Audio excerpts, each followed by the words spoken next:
다미제 이야기 제1장. 가을이 깊어가는 어느 날 오후, 서울에서 출발한 시외버스 한 대가 강원도의 작은 마을 다미제에 도착했습니다. 버스에서 내린 이정숙은 68세, 은색, 머리를 단정하게 빗어넘긴 그녀의 손에는 낡은 여행용 가방 하나가 들려 있었습니다. 정숙은 잠시 숨을 깊게 들이마셨습니다. 서울의 매연 냄새와는 전혀 다른 풀내음과 흙냄새가 코끝을 스쳤습니다. 마을 입구에 서 있는 나무 간판에는 다미제 -제2의 인생이 시작되는 곳이라고 적혀 있었습니다. 여기서 다시 시작해도 될까요? 정숙은 혼잣말을 중얼거렸습니다. 30년을 살았던 아파트를 정리하고 자식들에게도 알리지 않고 온 이곳. 은퇴 후 혼자 지내기에는 너무 큰 집, 너무 적적한 일상이 그녀를 이곳으로 이끌었습니다. 공동체 주택은 생각보다 아담했습니다. 한옥의 정취를 살린 현대식 건물로 개인방 4개와 공동으로 사용하는 거실, 부엌, 정원이 있었습니다. 마당 한편에는 작은 텃밭도 마련되어 있었습니다. 정숙이 짐을 정리하고 있을 때 또 다른 입주자가 도착했습니다. 한명수, 72세. 키가 큰 그는 무뚝뚝한 표정으로 묵묵히 자신의 짐을 들고 들어왔습니다. 인사를 건네는 정숙에게 그는 고개만 살짝 끄덕였을 뿐이었습니다. 아이고, 시끄러워서 미안해요. 요란한 목소리와 함께 나타난 것은 오말순, 70세. 화려한 스카프를 목에 두르고 큼직한 선글라스를 쓴 그녀는 마치 연예인처럼 등장했습니다. 택시기사에게 큰 소리로 조심히 가세요 라고 인사하며 손을 흔드는 모습이 인상적이었습니다. 마지막으로 도착한 김용기는 69세, 키가 작고 말수가 적었습니다. 그는 다른 사람들과 눈을 마주치지 않으려 하며 어딘지 모르게 슬픈 눈빛을 하고 있었습니다. 가방 하나만 들고 온 그의 모습에서는 쓸쓸함이 느껴졌습니다. 4사람은 거실에 모여 앉았지만 어색한 침묵만이 흘렀습니다. 각자 다른 사연을 가지고 이곳에 온 그들. 정숙은 용기를 내어 말했습니다. 우리 앞으로 함께 지내게 될 텐데 서로 잘 부탁드려요. 말순이 밝게 웃으며 대답했습니다. 그럼요. 우리 이제 가족이에요. 하지만 명수는 여전히 무표정했고 용기는 고개를 숙인 채 말이 없었습니다. 새로운 시작이라고는 하지만 낯선 사람들과의 공동생활이 쉽지만은 않을 것 같았습니다. 그날 밤 각자의 방에서 정숙은 창문을 열고 별이 총총한 하늘을 올려다보았습니다. 서울에서는 볼 수 없었던 수많은 별들이 반짝이고 있었습니다. 새로운 시작, 정말 가능할까요? 멀리서 들려오는 벌레 소리와 함께 다미제에서의 첫날 밤이 깊어갔습니다. 제2장. 다미제에서의 생활이 시작된 지 일주일이 지났습니다.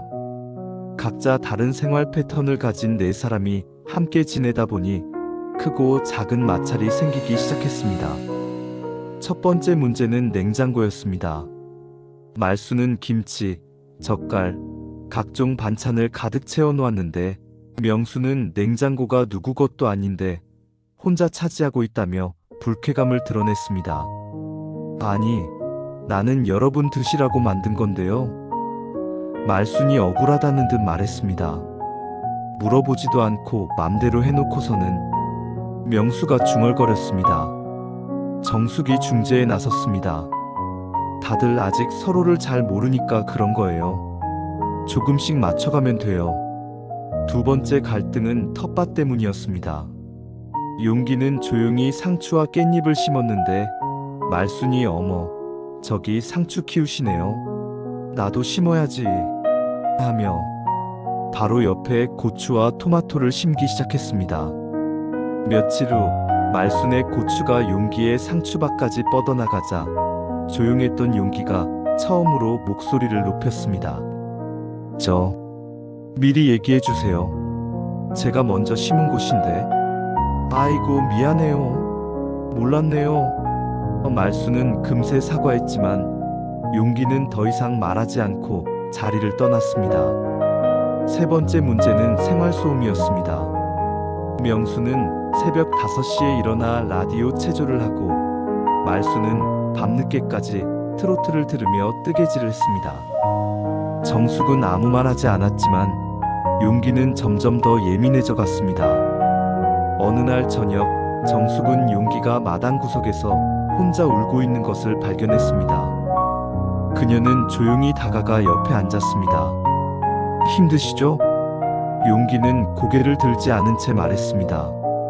저는 원래 혼자 사는 게 편해요. 사람들과 어울리는 걸 잊어버린 것 같아요. 정숙은 따뜻한 목소리로 말했습니다. 서로 다른 사람들이 함께 사는 게 쉬운 일은 아니에요. 하지만 굳이 모든 걸 맞춰야 하는 건 아니잖아요. 우리는 가족이 아니니까요. 그런데 왜 여기 오신 거예요? 또 용기가 조심스럽게 물었습니다. 혼자 있으니까 너무 조용해서요. 적당히 시끄러운 게 좋더라고요. 정숙이 미소 지으며 말했습니다. 용기는 처음으로 작은 웃음을 보였습니다. 다음 날 아침 명수가 라디오 체조를 할 때 이어폰을 꽂고 있었고 말수는 저녁 9시 이후에는 음악 소리를 줄였습니다. 용기는 자신의 상추를 조금씩 다른 사람들과 나누기 시작했습니다. 같이 산다고 다 가족은 아니야. 명수가 혼잣말처럼 중얼거렸습니다. 하지만 나쁘지만은 않군. 조금씩, 아주 조금씩 사람들 사이의 벽이 허물어지고 있었습니다. 제3장 다미제에 온 지 한 달이 지났습니다. 서로의 생활 패턴에 조금씩 익숙해진 네 사람이지만 여전히 각자 따로 식사를 하고 있었습니다. 어느 날 저녁 말순이 거실에서 큰 소리로 말했습니다. 아이고, 혼자 밥 먹으니까 맛이 하나도 없네요. 같이 먹으면 밥도 약이 되는 건데. 정숙이 부엌에서 라면을 끓이고 있다가 대답했습니다. 그러게요. 집에서도 혼자 먹을 때가 많았는데 여기서도 혼자 먹으니까 더 그런 것 같아요. 명수가 신문을 접으며 끼어들었습니다. 그러면 어쩌자는 거요? 같이 먹자고? 말순이 눈을 반짝이며 말했습니다. 그거 좋은 생각이에요. 매일 돌아가면서 한 끼씩 차리는 거 어때요? 오늘은 제가 저녁 준비할게요. 이미 저녁을 준비하고 있던 정숙과 명수, 그리고 컵라면을 먹으려던 용기는 서로를 바라보았습니다. 말수는 부엌으로 달려가서 냉장고를 뒤지기 시작했습니다. 어디 보자. 김치찌개를 끓일까요? 아니면 된장찌개? 저는 뭘 해드려야 할지. 정숙이 주저하자 말순이 손을 흔들었습니다. 아무것도 안 하셔도 돼요. 오늘은 제가 할게요. 1시간 후 식탁에는 김치찌개, 계란말이, 시금치나물, 그리고 말순이 직접 만든 배추김치가 차려졌습니다. 어머, 이렇게 많이 준비하셨어요? 정숙이 감탄했습니다. 별거 아니에요. 혼자 해먹을 때도 이 정도는 하거든요. 말순이 쑥스럽게 웃었습니다. 네 사람이 함께 앉아 식사하는 첫 번째 시간이었습니다. 처음에는 어색했지만 말순의 김치찌개 맛에 대해 칭찬하면서 분위기가 부드러워졌습니다. 이 김치는 어디서 사신 거예요? 명수가 물었습니다. 직접 담갔어요. 30년 넘게 담가왔거든요. 비법이 있어요. 말순이 자랑스럽게 말했습니다. 용기가 조심스럽게 말했습니다. 정말 맛있어요. 저희 어머니가 담그시던 김치 맛과 비슷해요. 말순의 얼굴이 환해졌습니다. 그럼 내일은 용기 씨가 해주세요. 저는 요리를 잘 못해서. 용기가 당황했습니다. 괜찮아요. 뭐든 좋으니까 편한 걸로 해주세요. 정숙이 격려했습니다. 다음 날 용기가 준비한 것은 간단한 계란찜과 라면이었습니다. 그는 미안하다는 듯 말했습니다. 이것밖에 못해서. 하지만 그의 계란찜은 부드럽고 담백했습니다. 명수가 말했습니다. 계란찜 기가 막히게 하시네요. 비결이 뭡니까? 그냥 우유를 조금 넣어요. 그리고 약한 불에서 천천히. 용기가 설명했습니다. 사흘째는 명수의 차례였습니다. 그는 의외로 수제비를 끓여왔습니다. 어머, 수제비를 직접 만드셨어요? 정숙이 놀랐습니다. 군대에서 배웠어요. 젊어서부터 해먹었으니까. 맛없으면 참아주세요. 하지만 명수의 수제비는 쫄깃하고 국물이 깊었습니다. 말순이 엄지를 치켜들었습니다. 이야, 남자분이 이런 걸 다 하시네요. 넷째 날은 정숙의 차례였습니다. 그녀가 준비한 것은 잡채와 미역국, 그리고 작은 생선구이였습니다.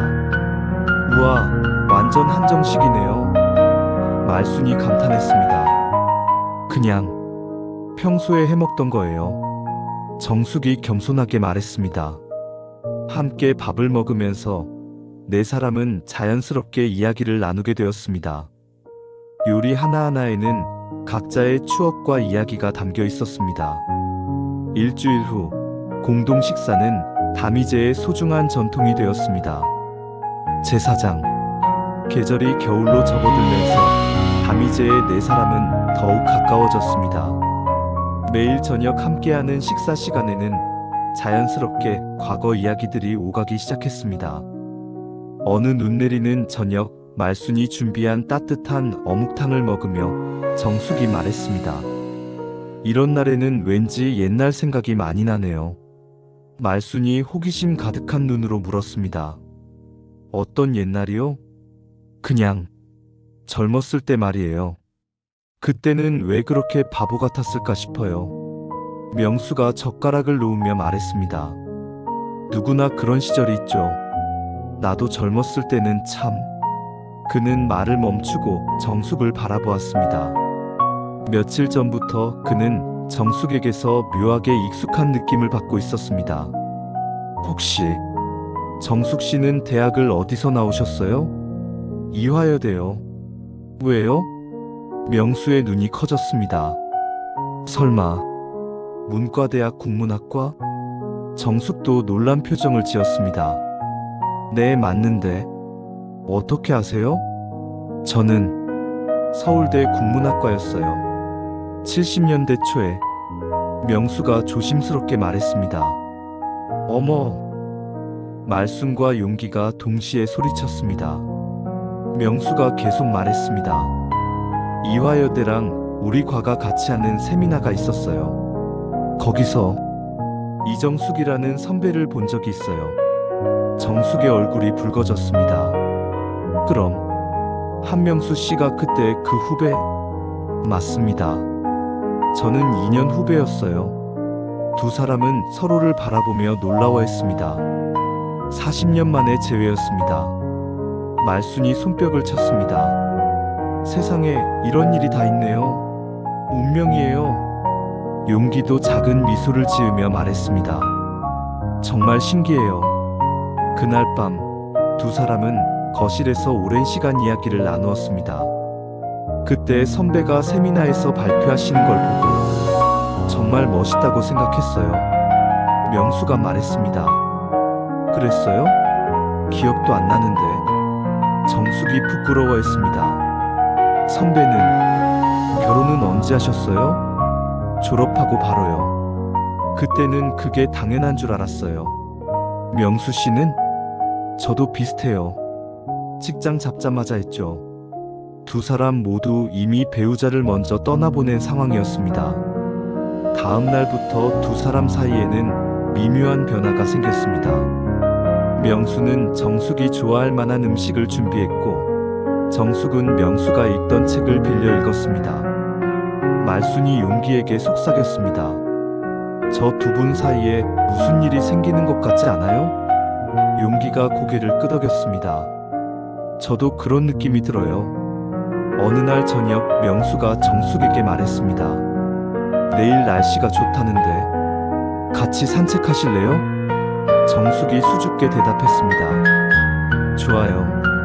68세와 72세의 늦은 사랑이 조심스럽게 시작되고 있었습니다. 말순이 중얼거렸습니다. 나이가 들어도 가슴이 뛰는 건 마찬가지네요. 용기가 말했습니다. 사랑에는 나이가 없다고 하잖아요. 그날 밤, 네 사람 모두 각자의 방에서 젊은 시절을 떠올리며 잠들었습니다. 첫사랑, 결혼, 이별, 그리고 지나간 시간들, 그리고 다시 시작될지도 모를 새로운 이야기를 생각하며 제오장, 봄이 오면서 다미제에는 새로운 변화가 찾아왔습니다.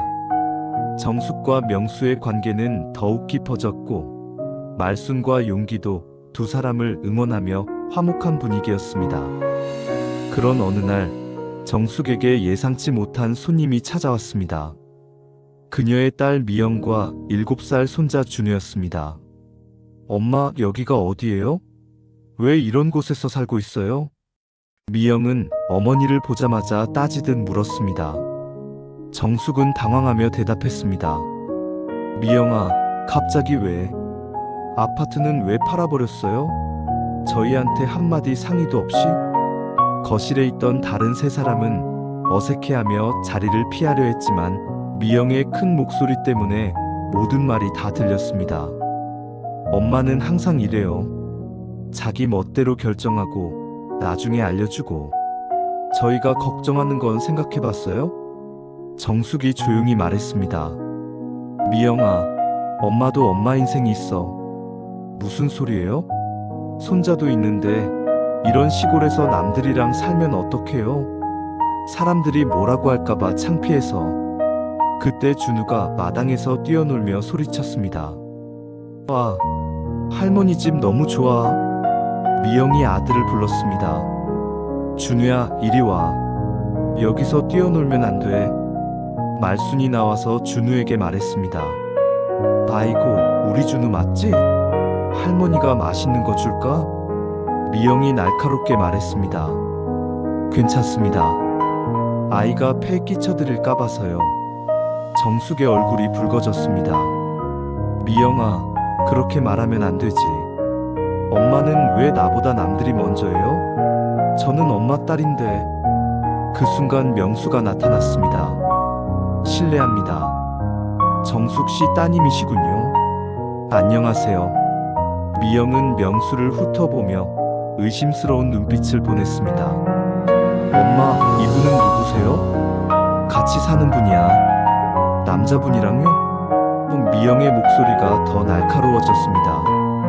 그날 저녁 딸과 손자가 돌아간 후 정숙은 마당에 혼자 앉아 있었습니다. 명수가 옆에 와서 앉았습니다. 속상하시죠? 정숙이 한숨을 쉬었습니다. 내가 잘못 키웠나 봐요. 자식이 부모를 이해하지 못하니. 자식들은 부모가 늙는 걸 인정하기 싫어해요. 계속 자기 보호자로만 생각하고 싶어 하죠. 말순이 차를 가져왔습니다. 정숙이, 딸이 걱정되는 건 당연해. 하지만 네 인생도 소중해. 용기가 조용히 말했습니다. 저도 아들과 비슷한 일이 있었어요. 제가 혼자 살겠다고 하니까 체면이 안 선다고 하더라고요. 정숙이 고개를 들었습니다. 정말요? 가족이라는 이름으로 때로는 서로를 올가매는 것 같아요. 명수가 정숙의 손을 잡았습니다. 우리는 서로 선택한 관계예요. 가족보다 더 소중할 수도 있어요. 그날 밤 정숙은 딸에게 긴 문자를 보냈습니다. 미영아, 엄마도 엄마만의 삶을 살고 싶구나. 네가 걱정되는 건 고맙지만 이제는 엄마를 믿어줬으면 좋겠어. 엄마는 여기서 행복해. 일주일 후 미영에게서 답장이 왔습니다. 엄마, 제가 철없었네요. 행복하세요.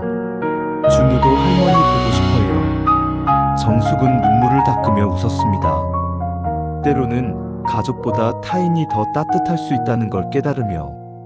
제육장. 여름이 되자 다미제 마을에는 연례축제 소식이 들려왔습니다. 마을 이장이 직접 찾아와서 공동체 주택 주민들도 참여해달라고 부탁했습니다.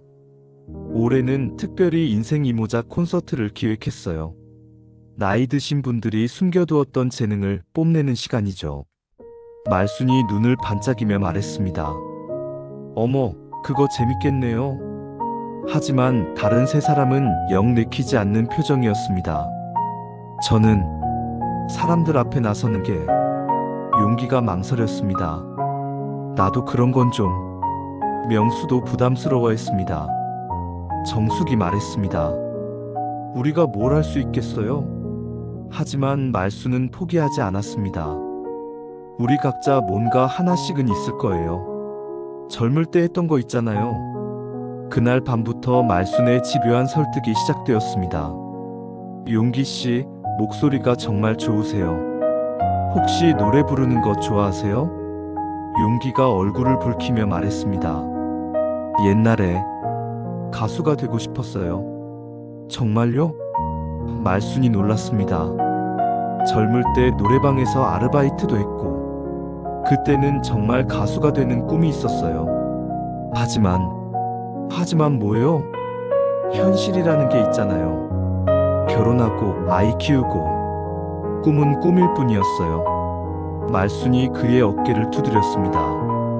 아직도 늦지 않았어요. 용기 씨, 나 아직 뭐든 할 수 있어요. 며칠 후 용기는 조심스럽게 마당에서 발성 연습을 시작했습니다. 처음에는 작은 목소리였지만 점점 목소리에 힘이 실렸습니다. 명수에게는 다른 재능이 있었습니다. 젊은 시절 문학을 전공했던 그는 시를 쓰는 취미가 있었습니다. 명수 씨가 쓴 시예요? 정숙이 그의 시집을 보며 감탄했습니다. 부끄러운 것들이지만 명수가 겸손하게 말했습니다. 이거 정말 좋아요. 늦은 사랑이라는 제목도 그렇고. 명수가 정숙을 바라보며 미소 지었습니다. 요즘 영감이 많이 생겨서요. 정숙도 숨겨둔 재능이 있었습니다. 젊은 시절 미술을 전공했던 그녀는 수채화를 그리는 솜씨가 있었습니다. 정숙이, 이거 언제 그렸어요? 말순이 그녀의 그림을 보며 놀랐습니다. 어제 마당 풍경을 그려본 거예요. 그림 속에는 네 사람이 함께 앉아 이야기하는 모습이 따뜻하게 그려져 있었습니다. 말순은 춤을 출 줄 알았습니다. 젊은 시절 댄스 강사를 했던 그녀는 아직도 몸이 가벼웠습니다. 와, 말순 씨 몸짓이 정말 우아해요. 정숙이 박수를 쳤습니다. 축제 준비를 하면서 네 사람은 서로의 새로운 모습을 발견했습니다. 평범해 보였던 일상 속에 숨겨진 예술가들이었습니다. 드디어 축제 날이 되었습니다. 마을 사람들이 모인 가운데 다미제 콘서트가 시작되었습니다. 첫 번째로 말순이 나와서 우아한 춤을 췄습니다. 70세의 나이가 무색할 정도로 아름다운 몸짓이었습니다. 두 번째는 명수가 자작시를 낭송했습니다. 인생의 오후, 새로운 사랑이 찾아와. 그의 깊은 목소리에 사람들이 감동했습니다. 세 번째는 정숙이 그린 그림을 전시했습니다. 다미제의 사계절을 그린 연작이었는데 마을 사람들이 우리 마을이 이렇게 아름다웠나? 하며 감탄했습니다. 마지막으로 용기가 무대에 올랐습니다. 떨리는 목소리로 시작했지만 점점 안정을 찾아갔습니다. 그가 부른 곡은 그때 그 사람이었습니다. 그때 그 사람 지금 어디 있을까? 보고 싶어라. 그의 애절한 목소리에 관객들은 모두 조용해졌습니다. 노래가 끝나자 큰 박수가 터져 나왔습니다. 앙코르, 앙코르. 사람들이 외쳤습니다. 용기는 눈물을 흘리며 말했습니다. 60년을 살면서 처음으로 제 목소리를 이렇게 많은 사람들이 들어주셨어요. 감사합니다. 콘서트가 끝난 후 네 사람은 손을 맞잡고 서 있었습니다. 우리 정말 멋있었죠? 말순이 웃으며 말했습니다. 나이는 정말 숫자에 불과하네요. 용기가 감격스럽게 말했습니다. 그날 밤 네 사람은 늦도록 축제 이야기를 나누며 웃었습니다. 숨겨두었던 꿈들이 다시 꽃피는 순간이었습니다. 제7장 가을이 다시 찾아온 어느 날 다미제에 예상치 못한 일이 벌어졌습니다. 항상 건강하고 활기찼던 말순이 갑자기 쓰러진 것입니다. 그날 아침, 말순은 평소와 다름없이 밝은 목소리로 "좋은 아침이에요" 하며 인사했습니다. 하지만 아침을 준비하던 중 갑자기 어지럽다며 주저앉았습니다. 말순이, 정숙이 급하게 달려갔습니다. "괜찮아요. 그냥 좀 어지러워서." 말순이 억지로 웃으려 했지만 얼굴이 창백해 보였습니다.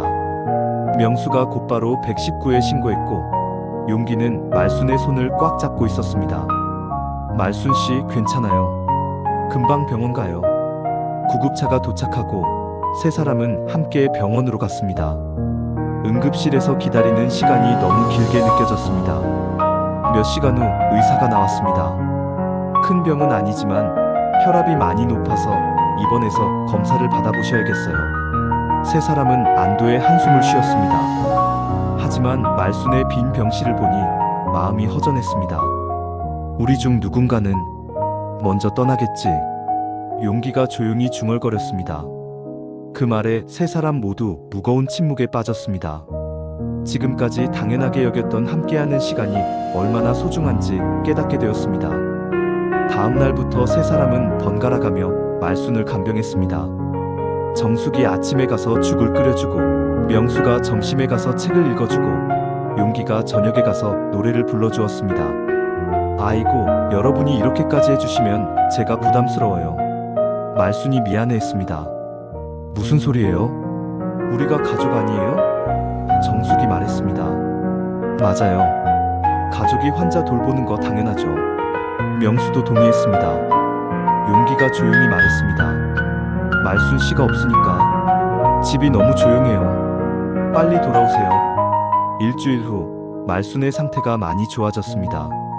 하지만 의사는 완전히 회복될 때까지 더 입원해야 한다고 했습니다. 그날 저녁 세 사람은 병원에서 말순과 함께 저녁을 먹었습니다. 정숙이 집에서 만든 미역국을 가져왔습니다. "이 맛이 그리웠어요." 말순이 눈물을 글썽이며 말했습니다. "왜 울어요?" 용기가 물었습니다. "여러분이 있어서 정말 행복해요." "혼자였다면 이렇게 극진한 간병을 받을 수 있었을까요?" 명수가 말했습니다. "우리도 말순이 덕분에 가족이 되었잖아요. 처음에 공동 식사 제안한 것도 말순이고." "맞아요. 말순이가 없었으면 우리는 아직도 각 방에서 혼자 밥 먹고 있었을 거예요." 정숙이 웃었습니다.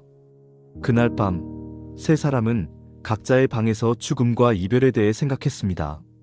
나이가 들수록 주변에서 하나둘 떠나가는 사람들을 보면서 남은 시간의 소중함을 절감했습니다. 다음 날 아침 용기가 말했습니다. "우리 말순이에게 사랑한다고 말하지 못한 것 같아요." "그러게요." 부끄러워서 정숙이 고개를 끄덕였습니다. 명수가 제안했습니다. "오늘 가서 말해봐요. 사랑한다고, 고마웠다고." 그날 오후 세 사람은 말순에게 차례로 마음을 전했습니다. "말순이 사랑해요. 정말 고마워요." 정숙이 말했습니다. "저도요. 말순이 덕분에 새로운 가족을 얻었어요." 명수가 말했습니다. "말순 씨, 저에게는 어머니 같아요. 사랑해요." 용기가 눈물을 흘리며 말했습니다. 말순도 울먹이며 대답했습니다. "저도 여러분 사랑해요. 정말 많이." 그 순간 네 사람은 서로를 끌어안았습니다. 나이와 상관없이 사랑한다는 말을 아끼지 않기로 다짐하며. 제8장 3월의 어느 화창한 날 말순이 드디어 퇴원했습니다. 한 달 반 만에 집 복귀였습니다. 다미제 마당에는 벚꽃이 피어나고 있었습니다. "어머, 우리 집이 이렇게 아름다웠나요?" 말순이 감탄했습니다. 정숙이 웃으며 말했습니다. "말순이 없는 동안 우리가 정원 가꾸기를 열심히 했거든요." 실제로 세 사람은 말순이 입원한 동안 함께 텃밭을 가꾸고 화단을 만들어 놓았습니다. 말순이 좋아할 만한 꽃들로 가득했습니다. "정말 고마워요." 말순이 눈물을 글썽였습니다. 용기가 말했습니다. "이제 정말 봄이 온 것 같아요." 말순 씨가 돌아오니까. 그날 저녁 네 사람은 오랜만에 함께 식사를 했습니다. 말순이 좋아하는 잡채와 불고기, 그리고 정숙이 직접 만든 미역국이 차려졌습니다. 이런 밥상이 그리웠어요. 말순이 행복해했습니다. 명수가 와인 한 병을 꺼내 놓았습니다. 오늘은 특별한 날이니까요. 어머, 술까지. 말순이 놀랐습니다. 건배합시다. 우리 모두의 건강과 행복을 위해. 네 사람은 잔을 부딪혔습니다. 식사 후 정숙이 말했습니다. 사실 저희에게 좋은 소식이 있어요. 무슨 소식이요? 말순이 궁금해했습니다. 명수가 부끄러워하며 말했습니다. 저와 정숙이 결혼하기로 했어요. 정말요? 말순이 깜짝 놀라며 손뼉을 쳤습니다. 너무 늦은 나이에. 정숙이 망설였지만 용기가 말했습니다. 사랑의 나이가 어디 있어요? 축하해요. 말순이 두 사람의 손을 잡았습니다. 세상에, 정말 축하해요. 언제 결혼식해요? 조용히 할 생각이에요. 가족들과 여러분들만. 명수가 말했습니다. 당연히 우리도 가족이죠. 말순이 웃었습니다. 한편 용기에게도 변화가 있었습니다. 지난 축제에서 노래를 부른 후 그는 용기를 내어 오래전에 연락이 끊어진 아들에게 전화를 걸었습니다. 아들이 다음 주에 와요. 손녀도 데리고. 용기가 조심스럽게 말했습니다. 정말 잘 됐어요. 정숙이 기뻐했습니다. 아직도 어색하지만 차근차근 관계를 회복해 보려고 해요. 말순도 새로운 계획을 발표했습니다. 저는 마을 어르신들을 위한 댄스 교실을 열려고 해요. 이장님이 제안해 주셨거든요. 와, 정말 좋은 생각이에요. 명수가 감탄했습니다. 네 사람 각자 새로운 꿈과 희망을 품고 있었습니다. 일주일 후 마당에서 작은 파티가 열렸습니다. 말순의 완쾌를 축하하는 동시에 정숙과 명수의 약혼을 축하하는 자리였습니다. 마을 사람들도 함께했습니다. 정숙의 딸 미영도 손자 준우와 함께 와서 축하해 주었습니다. 엄마, 정말 행복해 보이세요. 미영이 진심으로 말했습니다. 고마워, 미영아. 이제 엄마가 어떤 선택을 해도 믿어줄 거지? 네, 엄마. 죄송했어요. 준우는 담이제 사람들과 금세 친해져서 뛰어놀고 있었습니다. 해가 지면서 파티는 더욱 정겨워졌습니다. 용기가 노래를 부르고 말순이 춤을 추고 명수가 시를 낭송했습니다. 마지막으로 정숙이 일어서서 말했습니다.